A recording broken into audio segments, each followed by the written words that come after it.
webinar on cybersecurity. My name is Osman Sidat, the Deputy Dean at Region Business School. It's really my pleasure this morning to have to be the moderator for this particular webinar.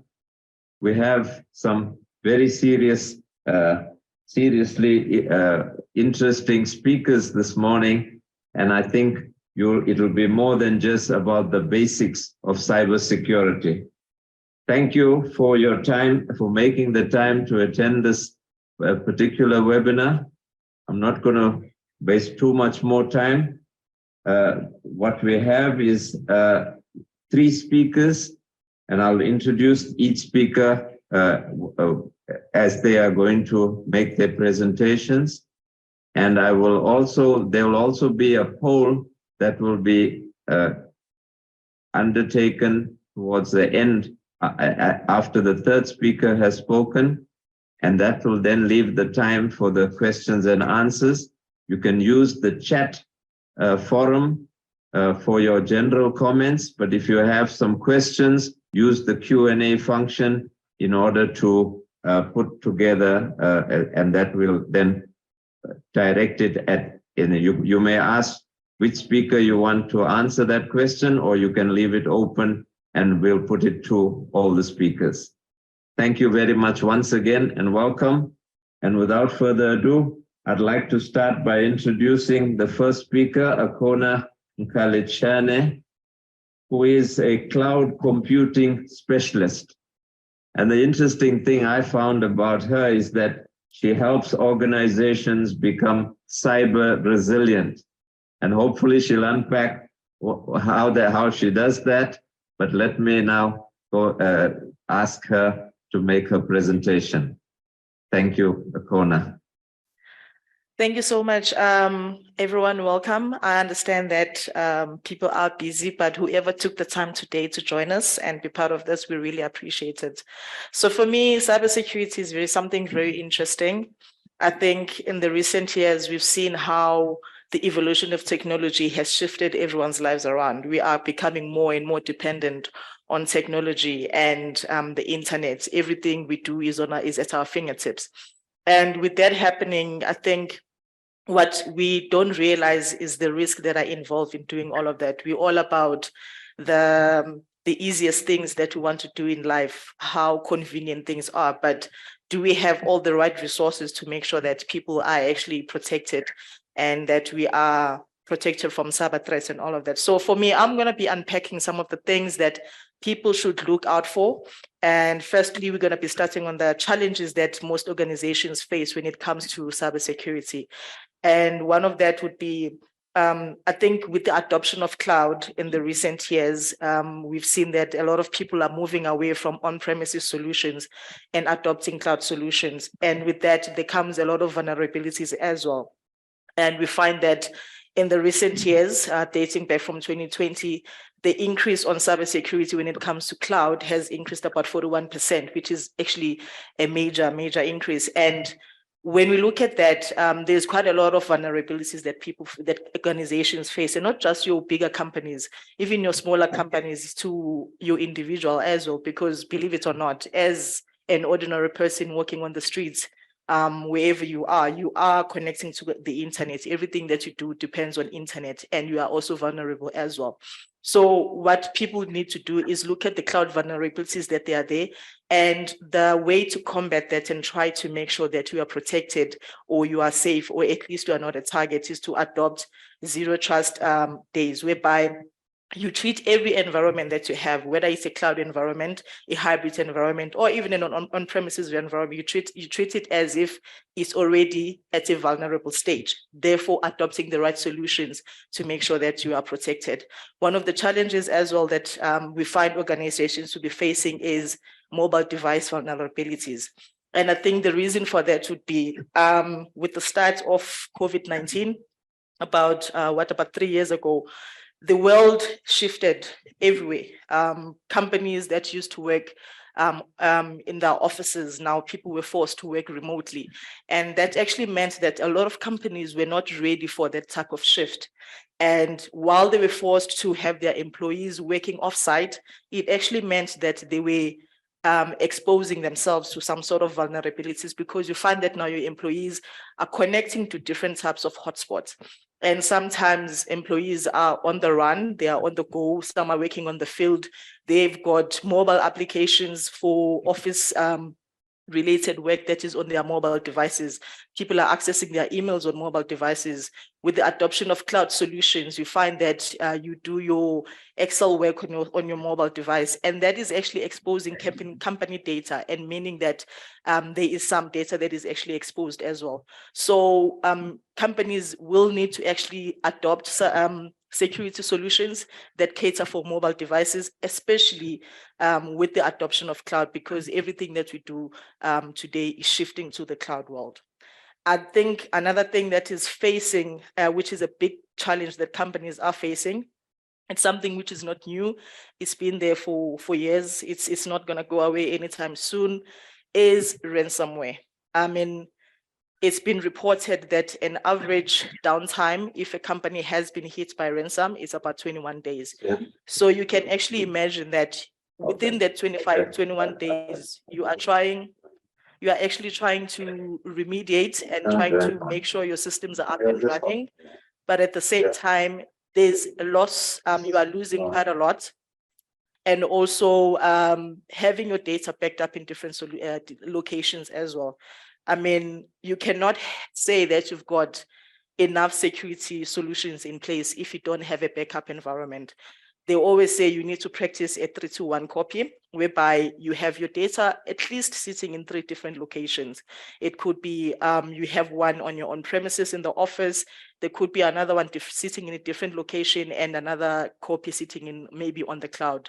Or you could have 2 different cloud copies as well. So that actually means, should you be a victim of ransom, at least you have your data safe and you can be able to restore all your data that was held at ransom, because it has been found that 57% of companies that actually were held at ransom, they are not able to recover all the data that was held at ransom, meaning that there is some data, they might be able to pay the ransom, but there is some data that they're going to be losing. But if you have your data stored in a different location and backed up in a different location, it actually means that you have the chance of restoring all your data.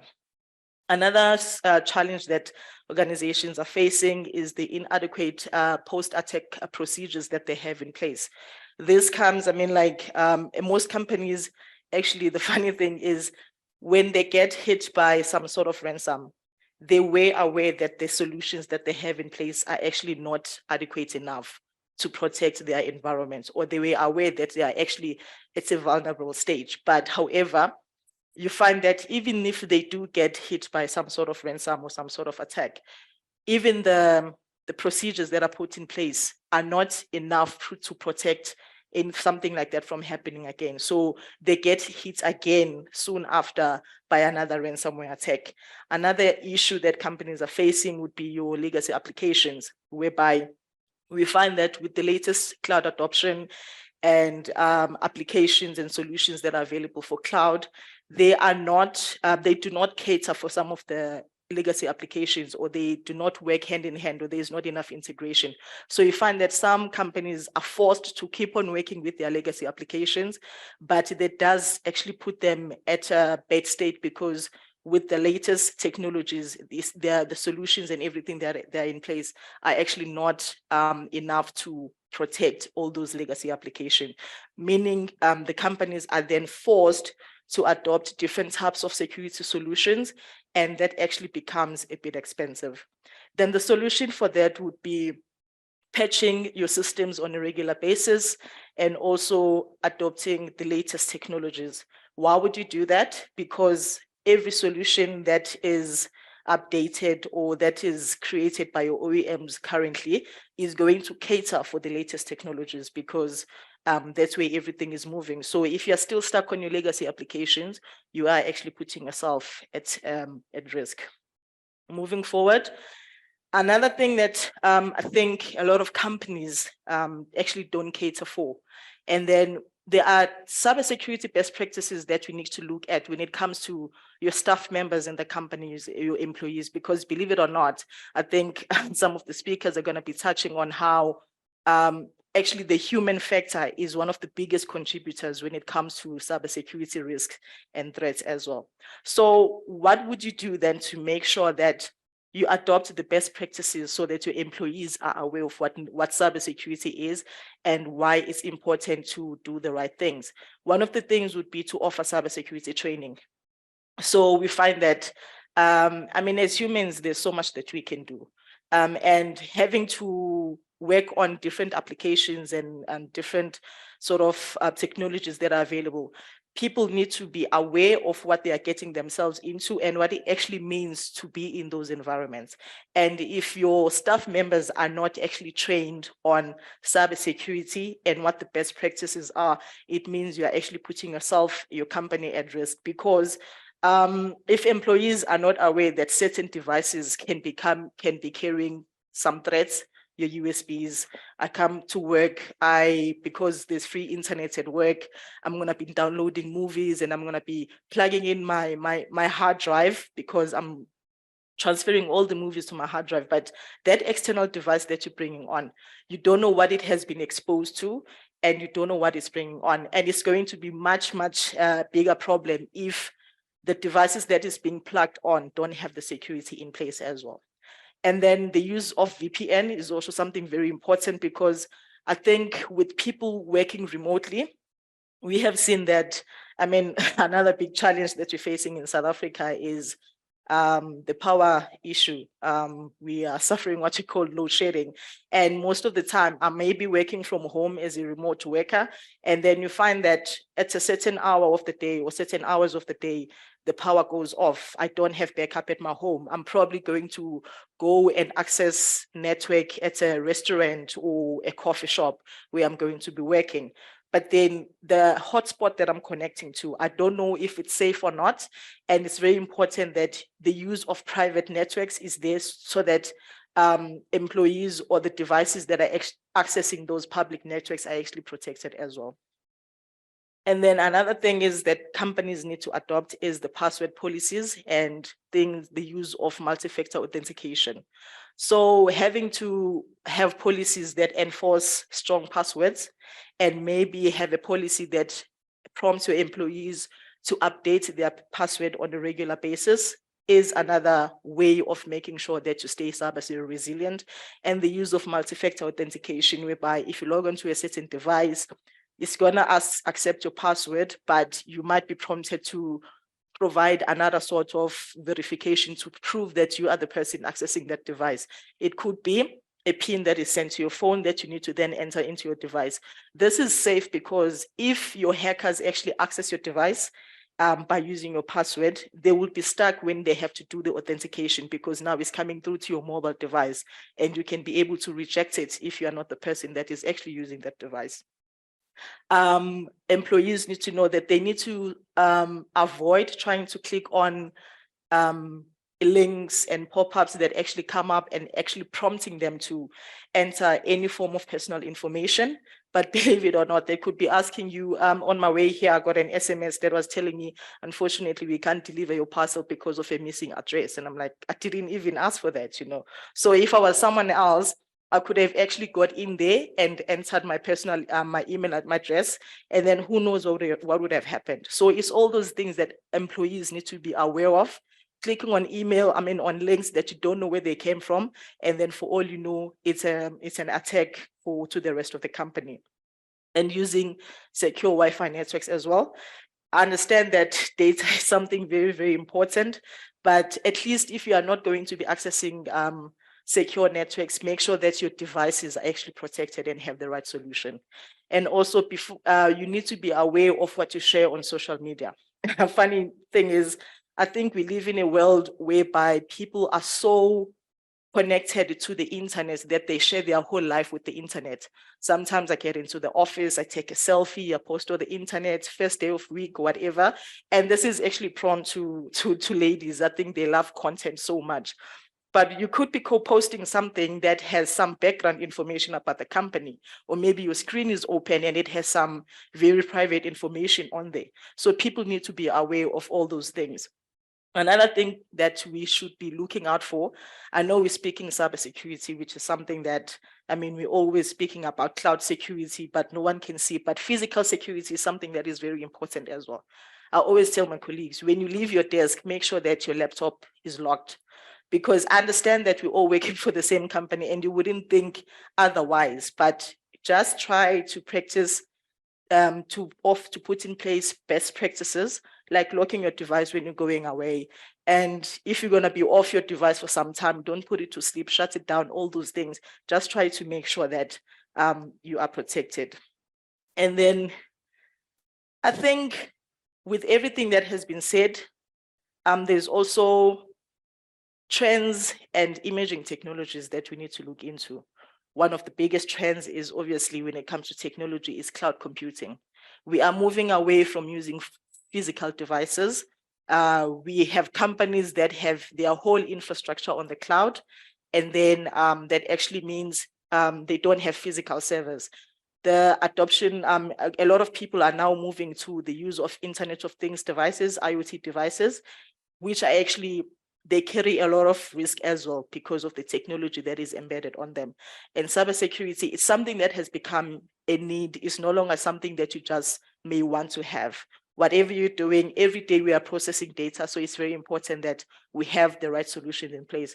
And when you look at the imaging technologies, we've got your artificial intelligence, which is the big word that has been doing rounds for the past 2 years, machine learning as well. Every technology that is coming up is actually infused with these types of technologies, which are actually making things sophisticated and much easier to work with.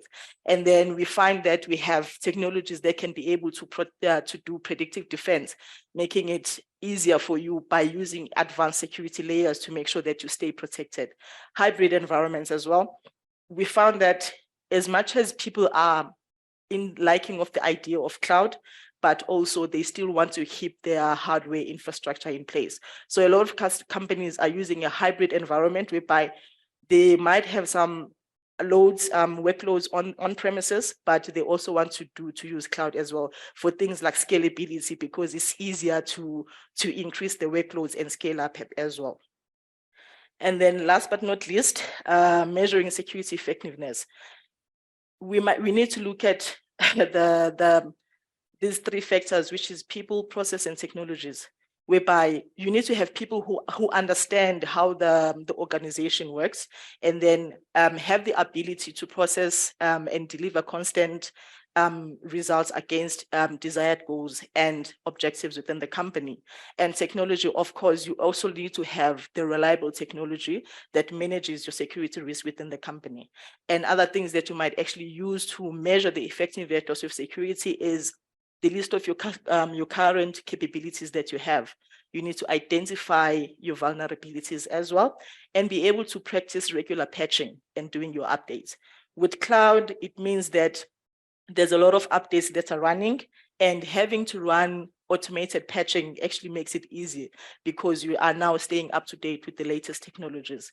And also having technologies whereby you can be able to test the response time and how long it takes for you to remediate if you are actually at a vulnerable point or you've been actually attacked. Those are some of the things that people need to have in place. I would have liked to talk more because there's a lot that you can say in cybersecurity. I mean, it's very interesting that we have people every day doing everything, and they are not so much educated on the importance of cybersecurity. And we like to have such discussions with the people that I have on the phone to actually put it out there for people to have an understanding of why they need cybersecurity. I'm always on my phone. I'm always processing data. You could be at a point whereby you need to access the internet, but you don't have data on your phone. But you are accessing internet and you've got your banking applications on your mobile device. And it happens quite a lot, especially around the festive season or your busy times, whereby you get a lot of messages that are prompting you to do something on your phone, whereby they are telling you that you're going to be winning money. And because we love money, people actually end up falling for all of those things, and you end up losing quite a lot. I mean, if there's for me, I have different types of organizations, from your small, medium to your enterprise companies. on how they can be able to adopt the right solutions to stay up to date and make sure that they are protected. So we've got quite a lot. There's different types of solutions available out there that people can use. So, I mean, we've got all the solutions in place. So it's just for you to make sure that you adopt the right ones and make sure that you stay cyber resilient. Thank you so much. Now handing over, I think the next speaker is going to be Liaquat. Oh, it's going to be Craig. Okay, cool. Who's going to be touching more about banking security? I'll come in here. Thank you. Thank you, Akona, for that. Before I introduce the next speaker, who is Mr. Craig Law, I just want to put out a message to Kavita Kalpi in terms of your question on, or can you perhaps phrase your question on ransomware that might give you some clarity, and then I'll give Akona a chance to respond to the question. And also Johan, who wrote on the chat about a Windows button. Perhaps you want to put that in the form of a question, and then we'll put it to any or all of the speakers. Thank you again, Akona. So our next speaker is Craig Law, and he's a CISO, Chief Information Security Officer for Corporate and Investment Banking at Standard Bank. Again, vast experience and seriously and eminently qualified to speak on cybersecurity. So I'll hand over to Craig. Great. Thank you, Prof. And thank you for Regent Business School for inviting me for this session today. And welcome to all the online attendees. So let me just set the scene quickly here in terms of the impact of cybercrime.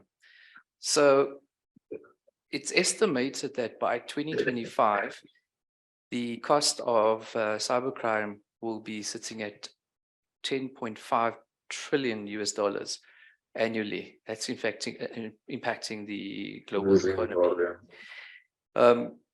It's increased from 2015, which was 3 trillion. As you can see, the trend is on an upward trend of a 15% increase year on year.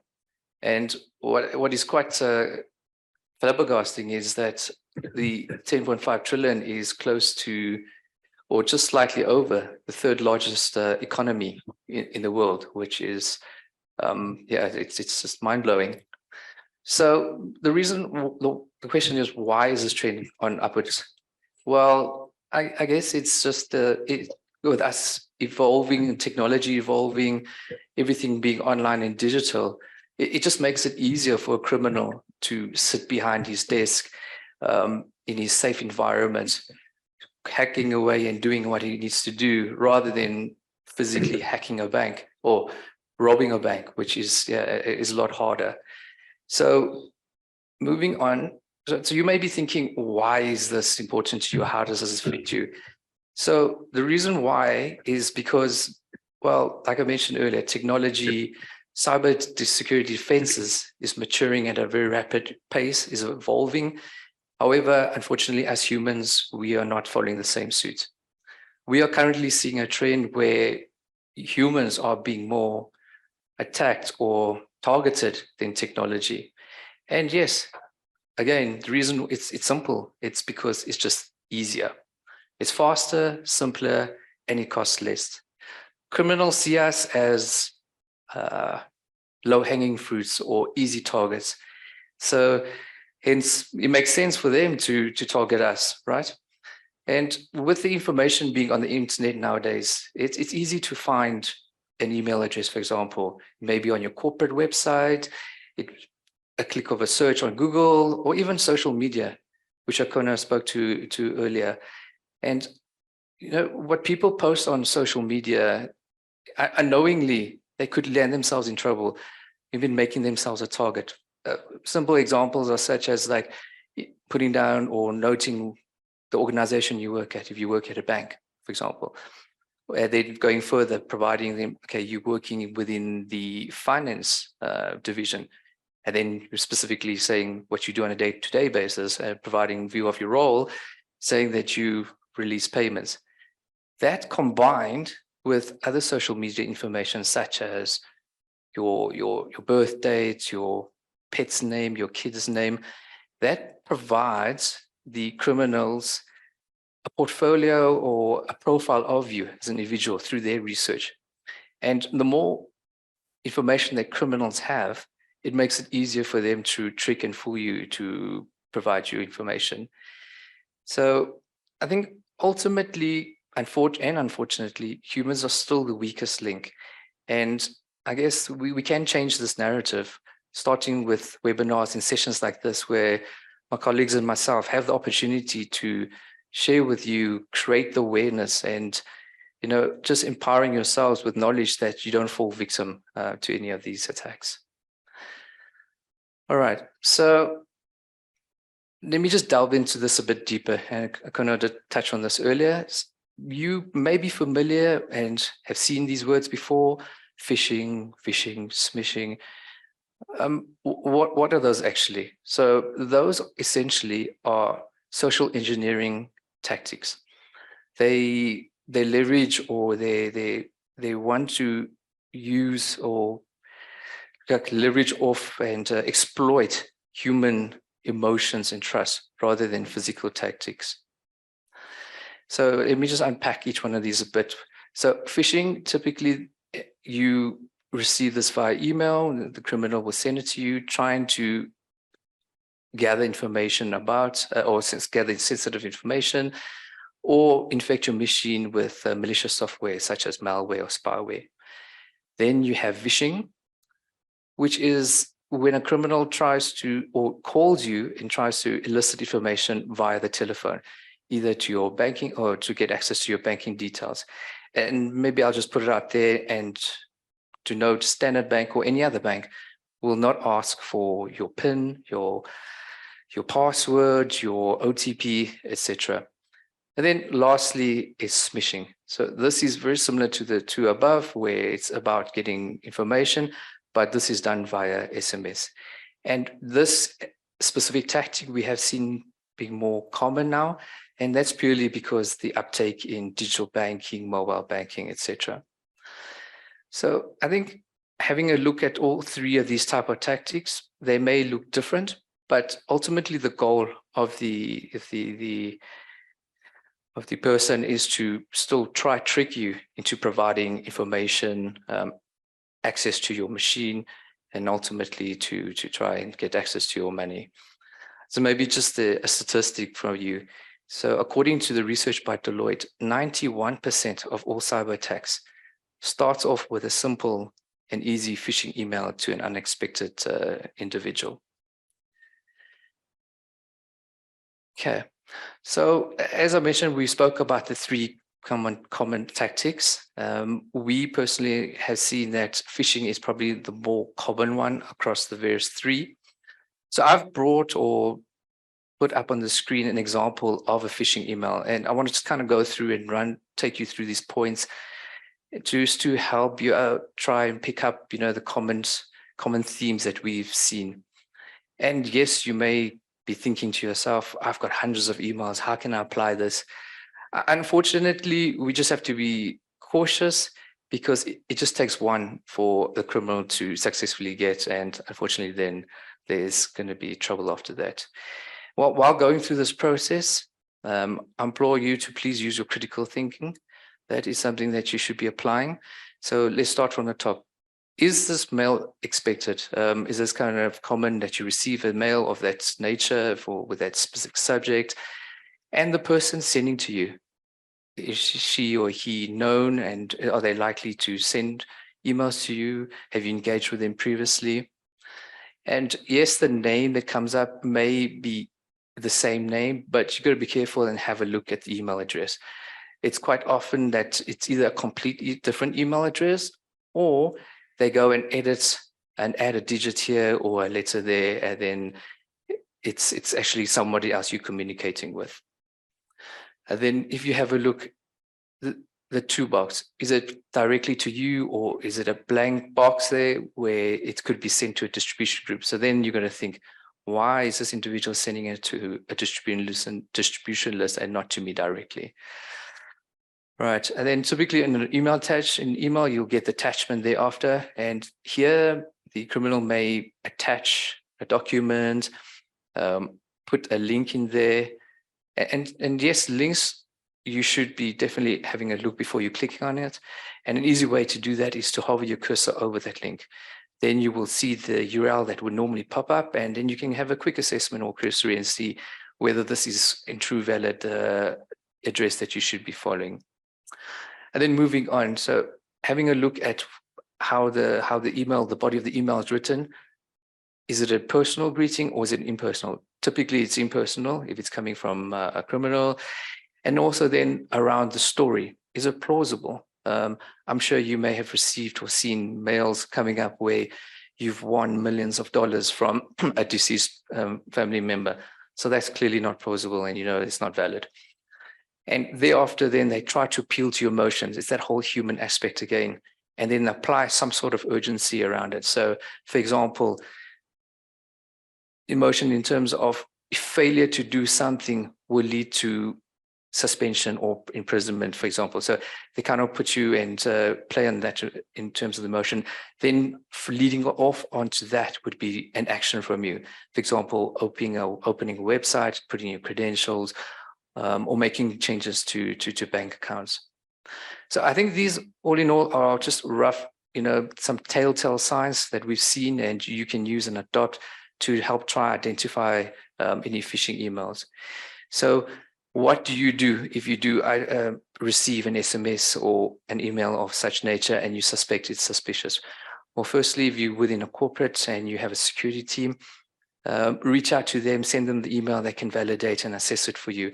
If you don't have that facility available, and if the mail, like the one I'm showing you, for example, is coming from a bank, each bank will have definitely a dedicated email address where you could forward these emails to, and the banks would take action on that. Standard Bank, specifically, our one is phishing@standardbank.co.za. So whichever bank you bank with, you probably could just Google and figure out what that email is to keep it in hand.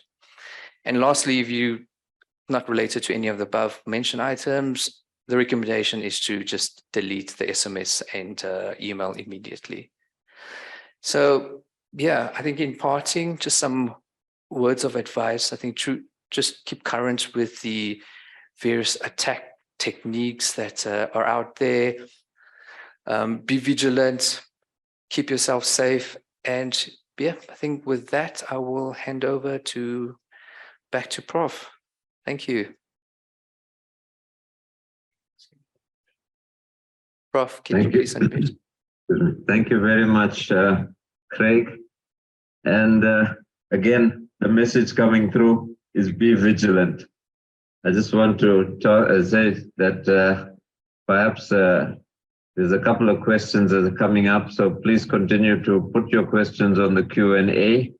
And when we finish with the next speaker, and that is Mr. Liaquat Hassan, then we will take the questions. And one comment in particular is outstanding there that says, "This is awesome. Thank you, Sam, for that." I'm not sure if you're referring to the chair or you're referring to the speakers, but that's fine. So Liaquat Hassan is a network infrastructure specialist, somebody who's on his way to being a certified information systems security professional, CISSP. Liaquat, a mouthful, but hey, we look forward to seeing that after your name. But let me ask you to, yes, give your presentation. Thank you. Great. Thanks, Prof. Sidat. Good morning, everyone. Thank you to Region Business School for the invite. Welcome, everybody. So yeah, you've heard from my colleagues here on the types of attacks that are taking place at the moment. Some of the risks, etc. So what I'm going to be unpacking today is just some of the defensive mechanisms in place and the solutions that you could probably put in place to protect yourself. So some of it's already been covered by my colleagues. We'll maybe just retouch on them slightly. And yeah, we'll take it from there. So strong comments up on the screen that I've got. Two types of companies, those that have been hacked and those that will be hacked. So we're going to basically see how we can give you solutions, give you ideas on how to prevent you from being that company that is going to be hacked. So I'm going to start off with best practices to protect yourself as individuals.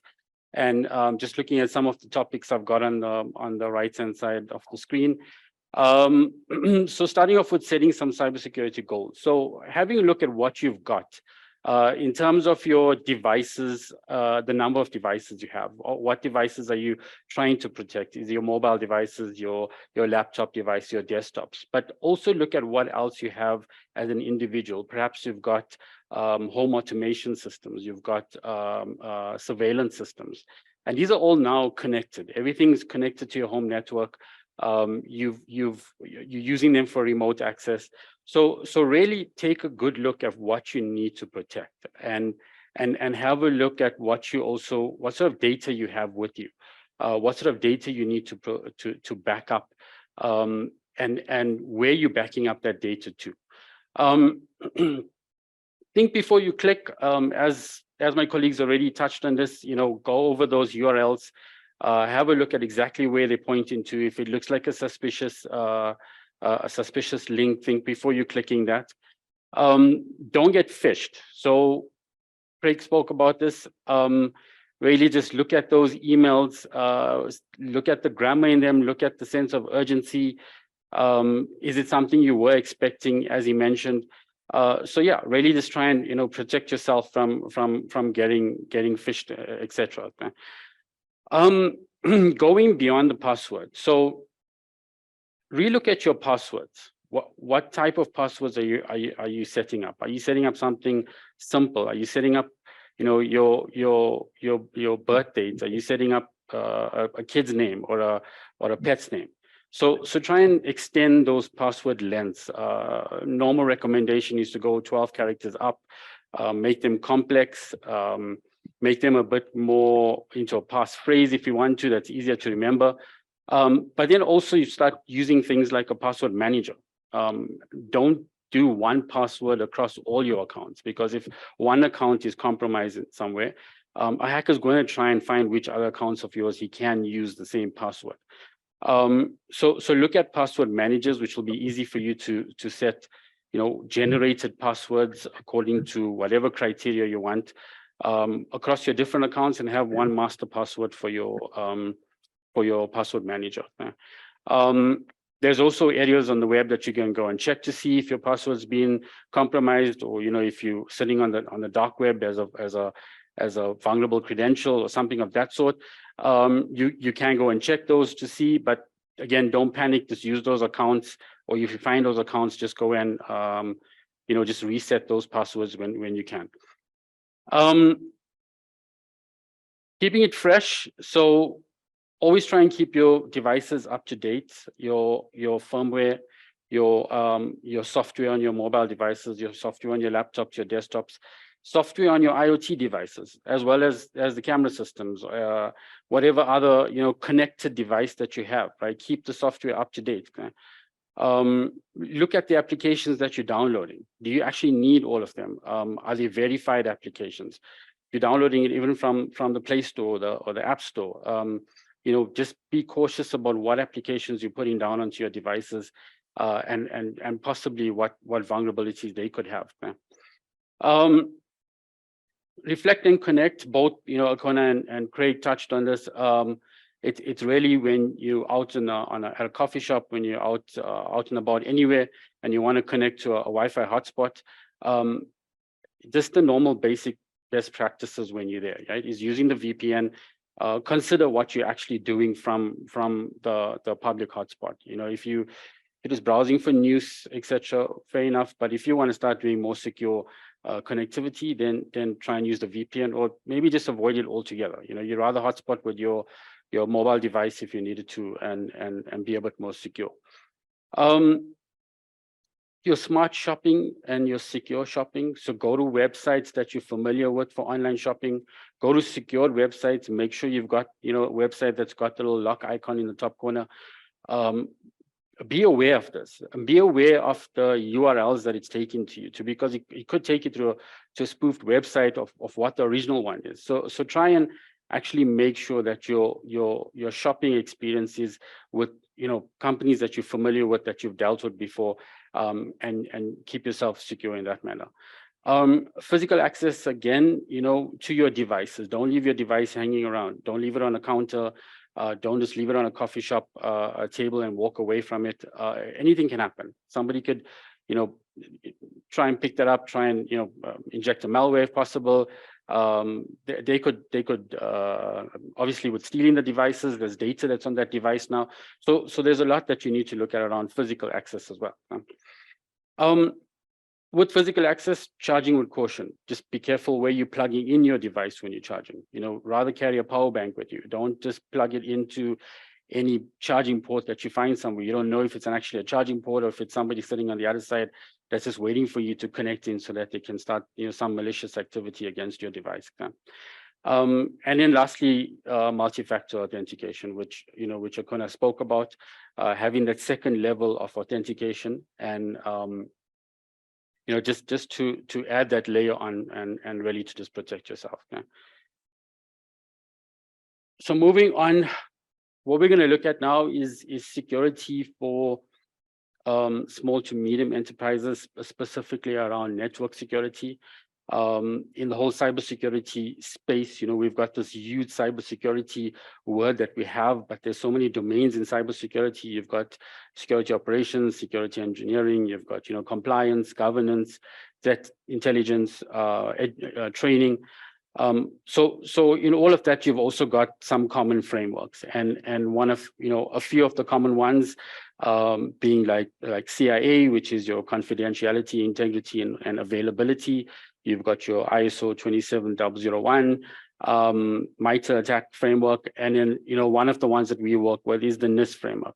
So what we'll go through now is in terms of the NIST framework and how we can help small to medium enterprises in creating some sort of a cybersecurity posture in their business, and giving them guidelines on how to create this cybersecurity policies.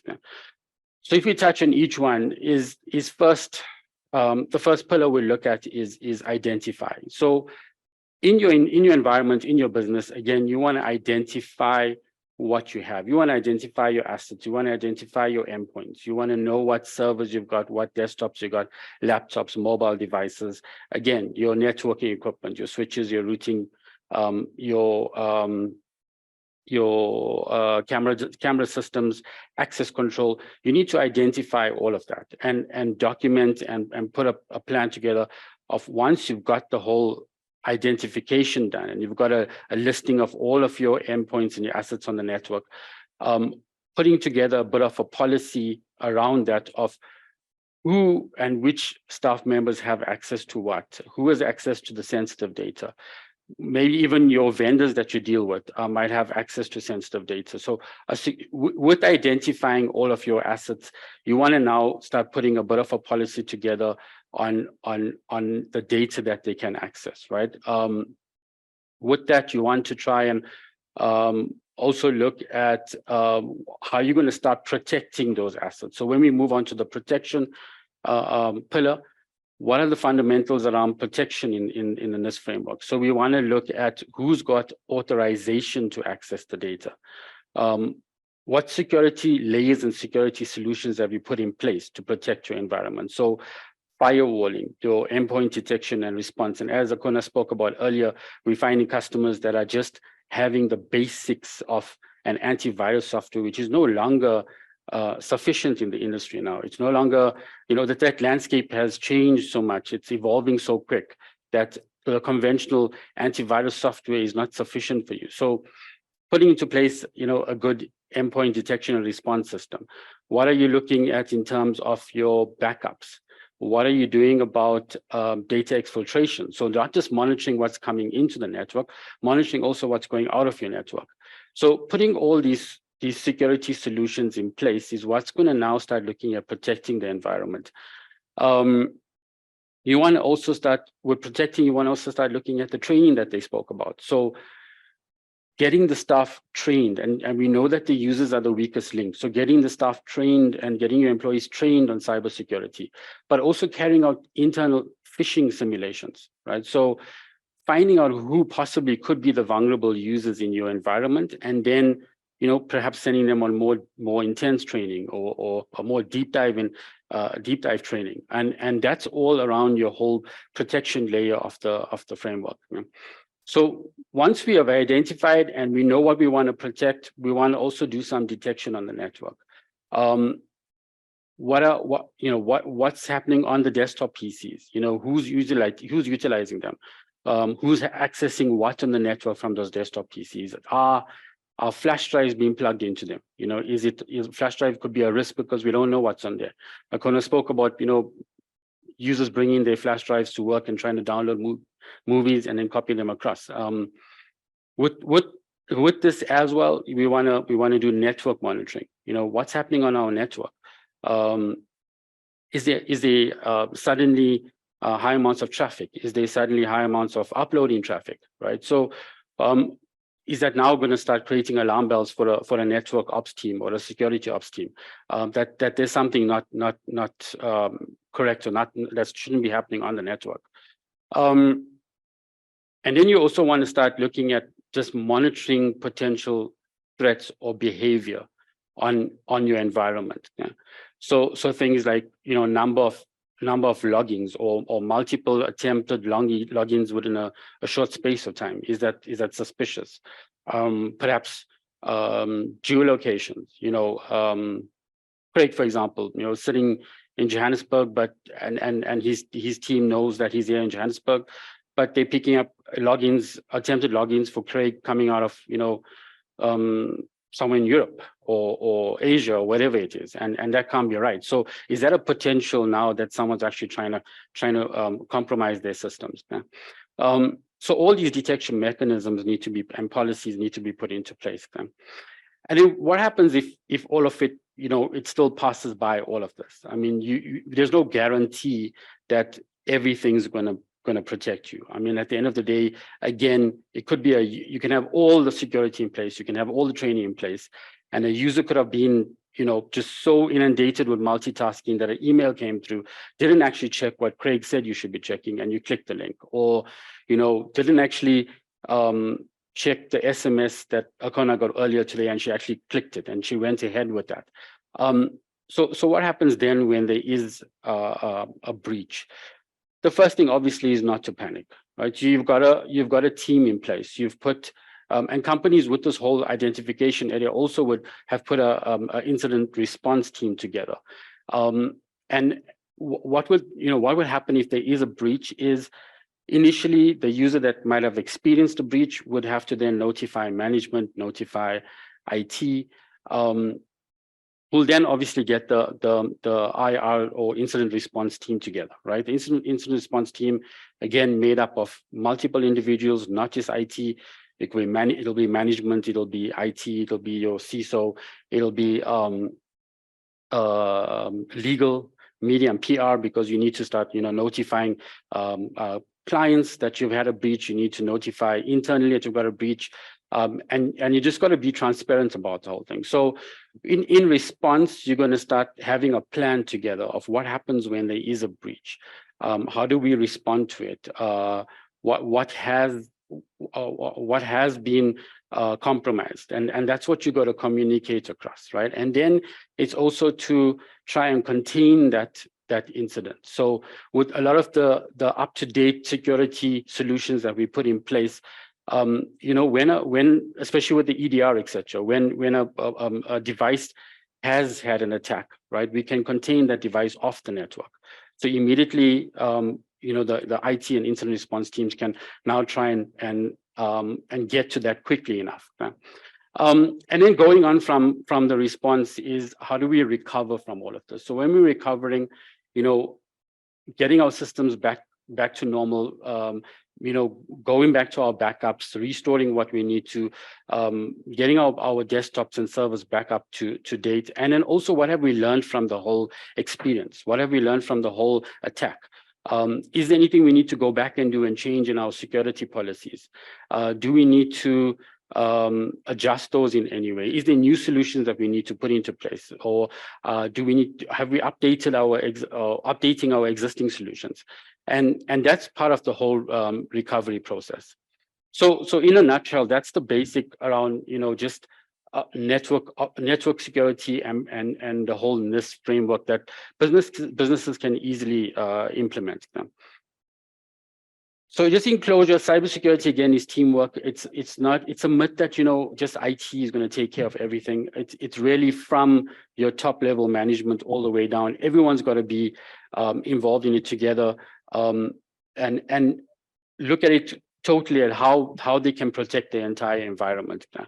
A lot of SMMEs we find now are, again, like Gona said, with the open source software, with the basic solutions in place.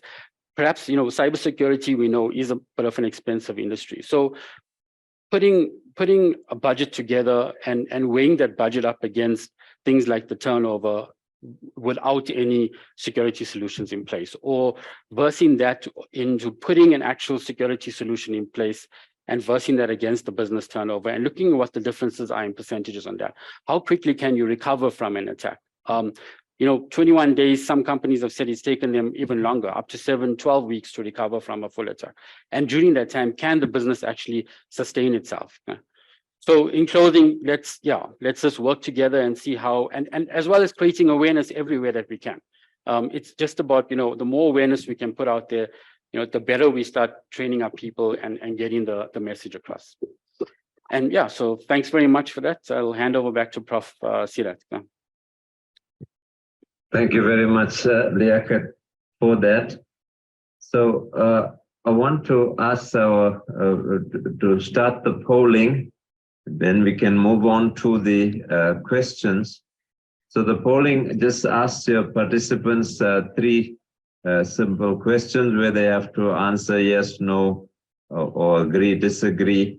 And that is really just to give us some feedback on this, because one of the things that we're thinking about is perhaps a master class, given the nature of our panel and the expertise that's here in the panel, that we don't want to waste at all. But perhaps I can start with the questions then while the polling happens.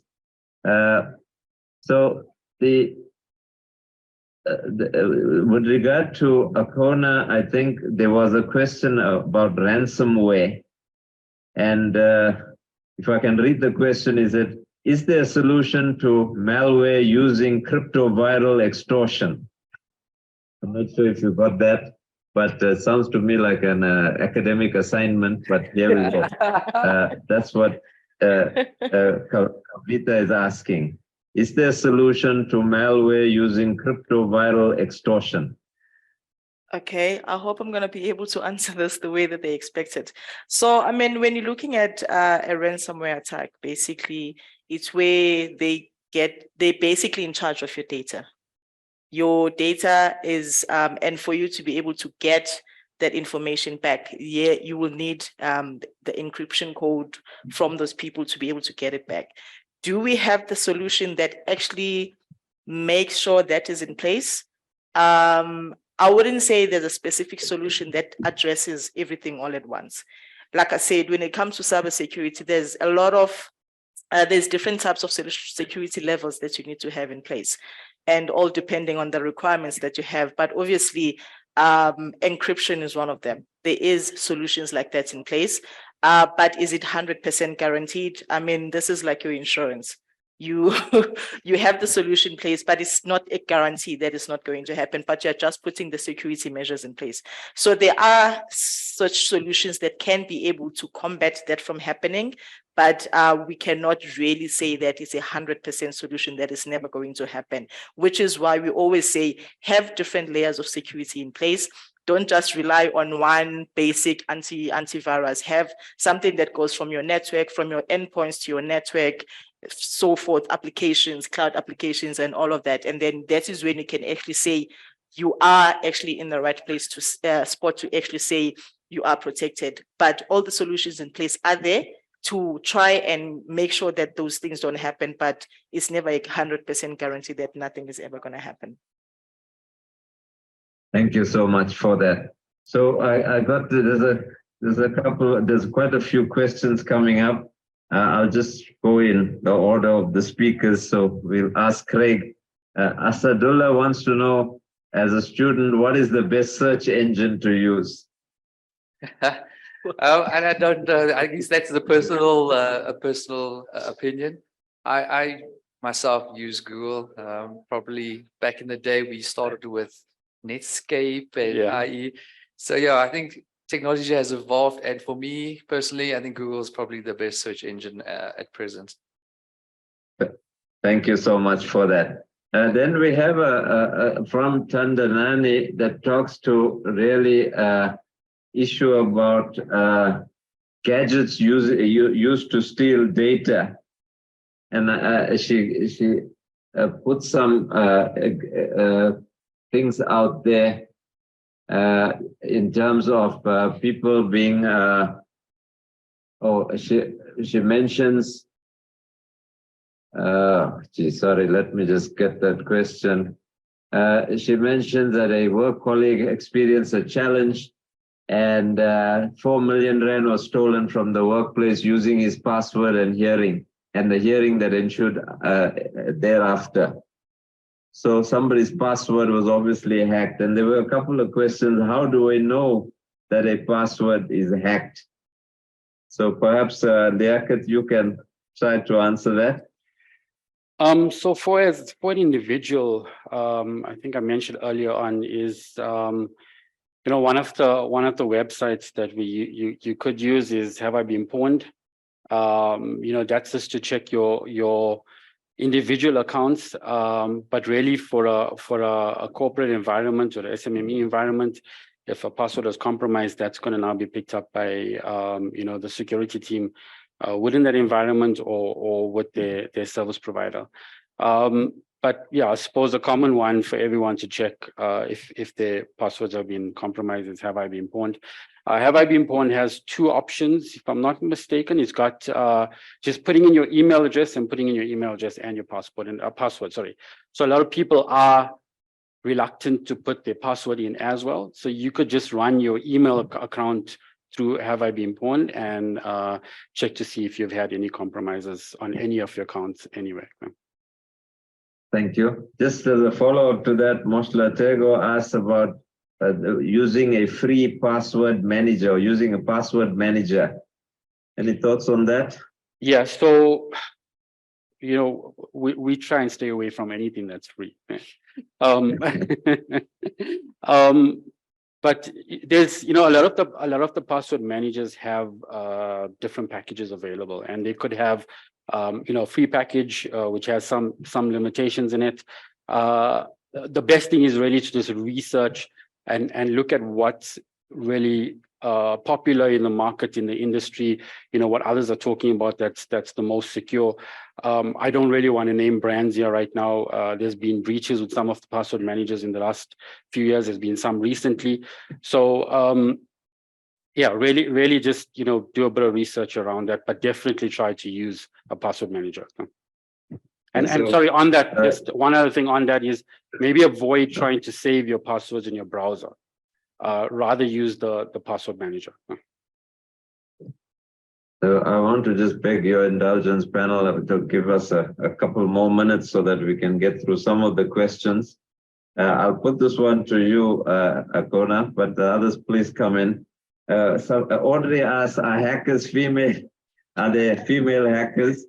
Or do you, and where are hackers predominantly located in terms of a geographical location?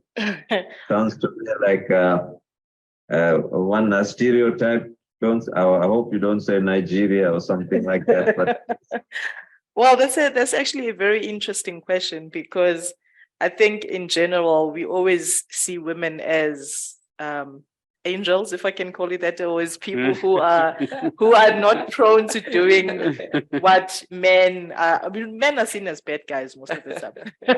And if you go to the internet now and you search hackers, a picture of a hacker, it's always going to be a man with some glasses and a hoodie on. It's never a woman. But funny enough is, I think back in the days, these things come because A lot of men were the ones that were exposed to your STEM subjects at school, maths, technology, science, and so forth. So they were the ones who were able to learn how these things are done. But today, women have the equal opportunities as well.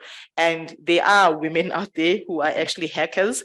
And geographical areas, I think this is dating from a few years back, but I do know that in the Asian region, particularly in Russia, there was a lot of hackers in those regions.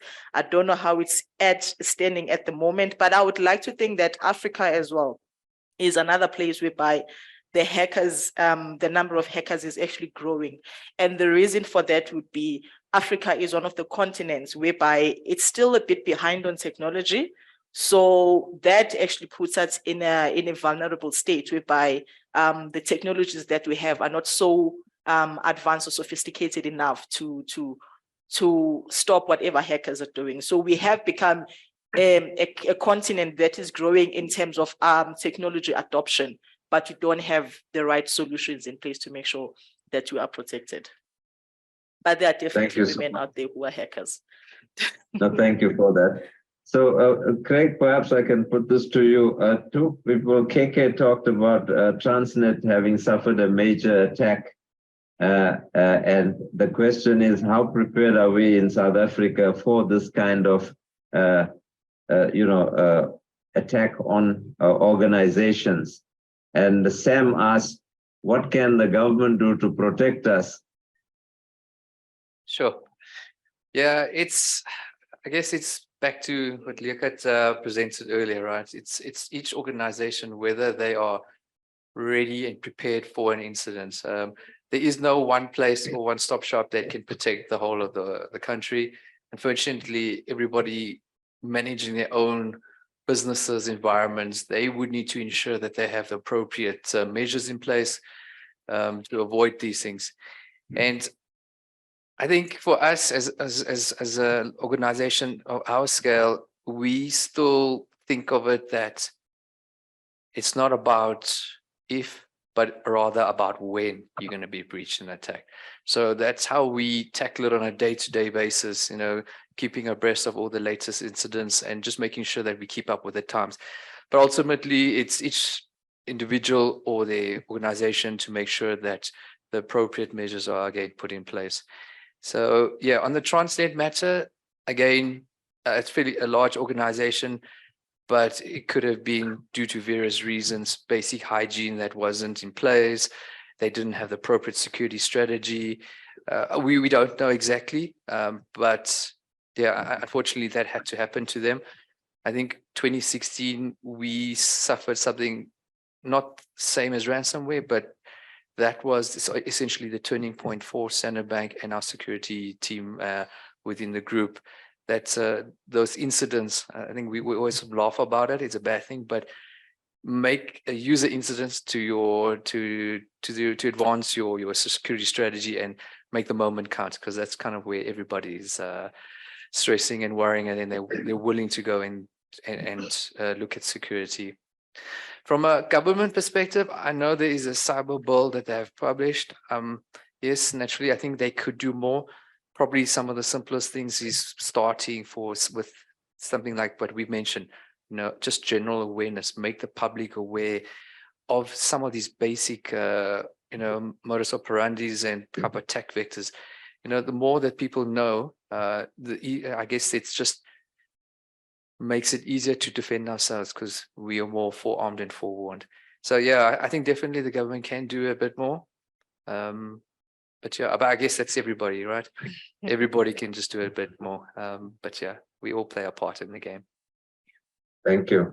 Thank you so much for that. Maybe then I can finish with Liaquat. And there are a couple of questions relating to shopping online. Is it safe?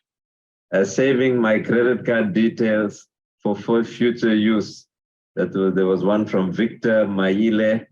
And Chris talked about debit cards being debited, something about crunch roll or shaping bill and swiping. Perhaps, Liaquat, you can answer those two types of questions. Okay, I'm going to try. So critical, or let's just say critical. Let's say details like your credit card information and stuff. practice would be not to save that online. You rather punch that in on every purchase and be safer with it. On those password managers, some of them offer to store credit card information. Some of them offer to store banking login details. Really, I don't suggest that's done. Personally, I don't do that myself either.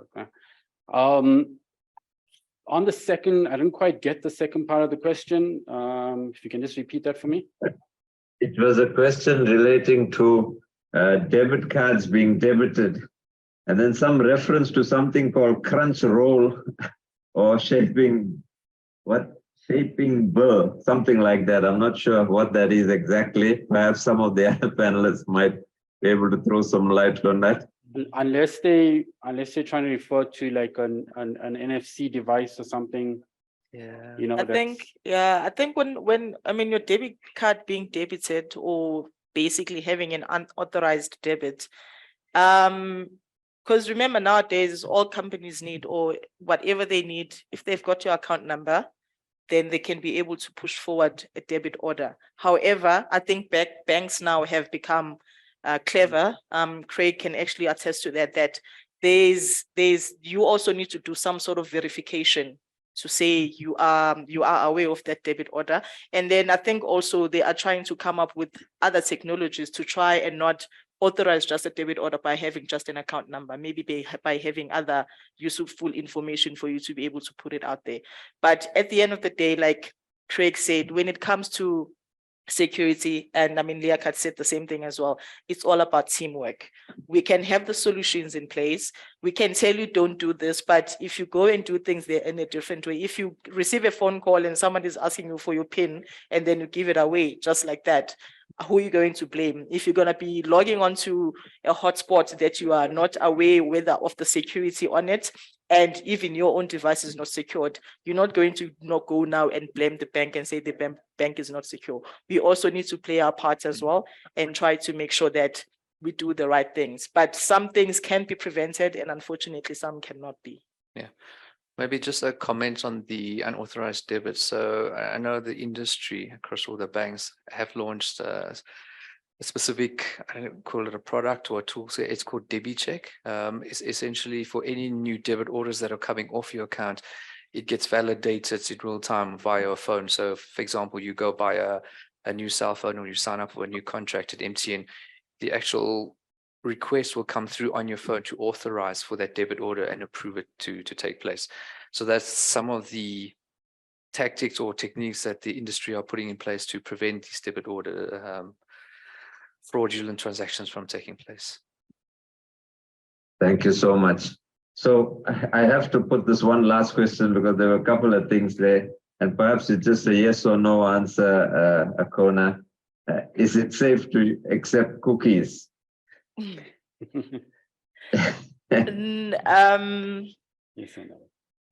a yes and no question because you accept cookies because they come with certain, they will tell you that you have to accept cookies because of certain recommendations. There are things that it's going to make your browsing experience easy and so forth. But there's different ways on how you can accept cookies. You can accept cookies all as they are, or you can actually be able to choose which cookies you want to accept. So whenever, I always say, if you are browsing through, if you are browsing something that actually prompted you to accept cookies, and it doesn't allow you to go any forward from that stage, and you have to, then you can accept it. But do practice the culture or do practice the idea of having to clear your browsing history every now and then, because I think it does make it a bit secure for you whenever they're trying to go into your systems. There's no browsing history, like even your passwords, they are carried on by browsing histories as well. So if you can try to have every now and then try to clear all of that memory, then it might make it easy for you. But unfortunately, some websites, they do force you to accept cookies and you have no other way but you have to do that. Thank you so much. Unfortunately, colleagues, we've really extended our time. Thanks. Thank you firstly to the members of the panel. I really appreciate your time and effort that you've made for us today. And certainly we'll be looking to see how we can extend these conversations further. But thank you very much on behalf of Region Business School for your participation and for the way in which you've approached our invitation. Thank you again. Thank you to the attendees, the everybody. participants. Bye. Thank you, everyone. We had 119 at one stage, so it was quite a good reception. There were some very flattering comments on there as well. And just to show you, and thanks also to my colleagues behind the scenes who made this all possible. But just to show you that I've learned something, I'm going to answer one of the questions that was put. I'm not sure if this is just a name, but it said the person's name is Smart Mawowo. And the question was, is it safe to respond to phishing emails? And hey, I can answer that. No, it's not safe. Okay. Well done. So I'm not sure how smart that was, but thanks again and keep well, everybody. Thank you. And be safe. Bye-bye. Bye. Thank you. Bye. Bye.